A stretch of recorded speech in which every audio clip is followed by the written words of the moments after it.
Time for a deep dive into today's local headlines, weather, and top stories. It's The Rundown, hosted by your WBTW News 13 morning team.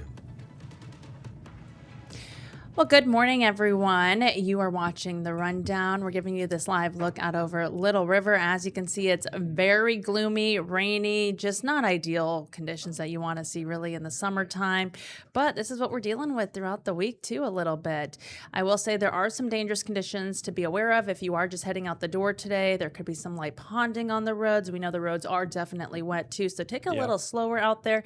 And then also lightning strikes. You know, that comes with storms, too. So just be careful. Meteorologist Krista Chang will tell you everything you need to know about your forecast for the day coming up in a little bit. But we're going to go ahead and get into our top stories first. Yeah, absolutely. And there's no other place to start than with the morning. Voters are headed to the polls to cast their ballots early for the special U.S. Senate Republican primary. They opened about 30 minutes ago. The polls will remain until 5 p.m. today, and that'll run from today through Friday. All registered voters are able to vote early, but a quick reminder, voters who cast a ballot in the June Democratic primary are not eligible to vote in this special election, and you can check your voting locations on the SC Election Commission's website. Oh yeah, if you're heading out there too, grab the raincoat for sure. Yeah, you're gonna need it.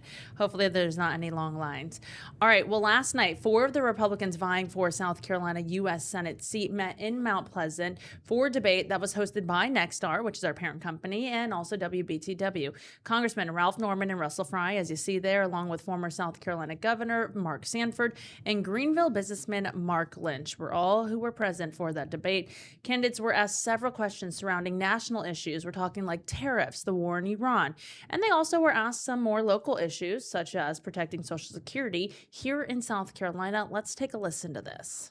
I think you have to transition from where we are to a system that allows individual ownership, the idea of a personal savings account, a personal account that you own and control. Can't allow our government that works for the citizens to tell us what they're going to do with our money that we've paid into all of our lives.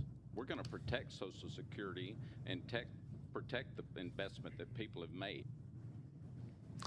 Now, another major topic of conversation was the increase in AI data centers. This has been a huge topic within the last year, of course, and where they were discussing it across the Palmetto State, and what guardrails, if any, should be in place. Got to have some guardrails in place on AI from a framework perspective to make sure that this doesn't happen. And chief among these two is that you have to make sure that it's not displacing the American worker. You've got to make sure that what's coming down from the federal government makes sense. How do you do that? You get with your cybersecurity experts, your FBI, and make sure that they have buy-in and that they are putting the guardrails and telling the federal government what makes sense. Yeah, so something that I gathered is they all kind of stood on the same, stood the same on a lot of these topics. But of course, they all have different perspectives that they're bringing in. I know Mark Lynch, he is a businessman. He kept on calling himself an outsider. And so he thought that he brought in a whole different, unique perspective. And we're actually going to have him in for an interview this week. So that's something people can look forward to. I know we have another candidate coming tomorrow, too. Yeah, Glenda Gale Parker. Yes. Yes, she will be here tomorrow for an interview. But I thought it was interesting. One of the things Ralph Norman said, actually, the first thing that he said he was going to do is pass the Save America Act. It's something that we've been talking a lot about in our newscast. And obviously, it's a big national topic. So to hear him say that he is all for that and that is something that he will be pushing will certainly gather the attention of his supporters and the people who want to vote elsewhere. So interesting to hear him say that. Yeah, and we know a lot of the voters so far, what we saw with the Emerson polling is that they're focusing in on the economy and they want the next candidate to do that same thing. So we'll see what they end up deciding on who's going to fill that seat and who's going to do that. But that will definitely be one of those hot button press questions. Yeah, and then if a runoff is needed, it'll be August 25th. I know Ralph Norman also said when you have this many candidates, typically that's where things head. So that will be on August 25th.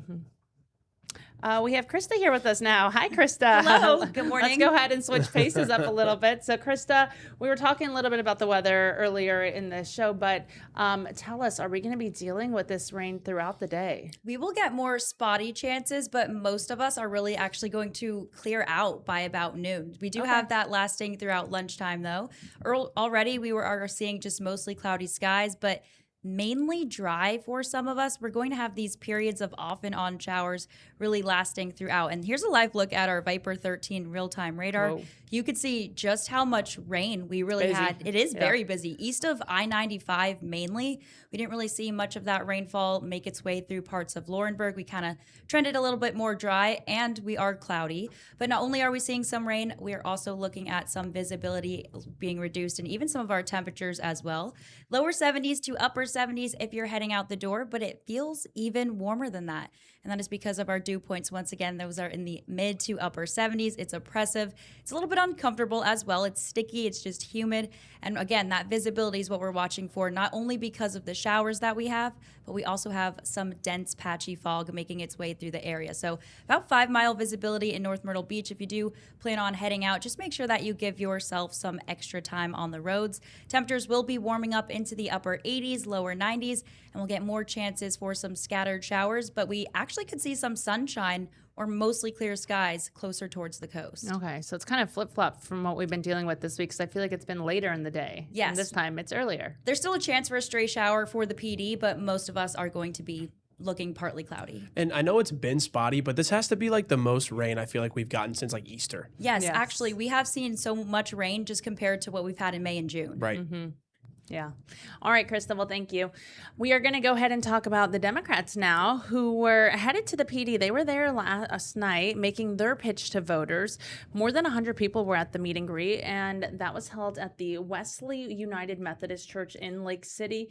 8 political figures were there, including Dr. Annie Andrews. She's running for the highly contested U.S. Senate seat that was once held by Lindsey Graham. And she says her plans remain the same no matter who runs against her this fall.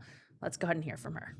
You know, who I'm running against changed, but who I'm running for didn't change. People who traditionally have voted for Republicans understand that their party has left them, and they're looking for alternatives. And if we as Democratic candidates don't show up and pitch our case to them, then they're never going to know who those alternatives are.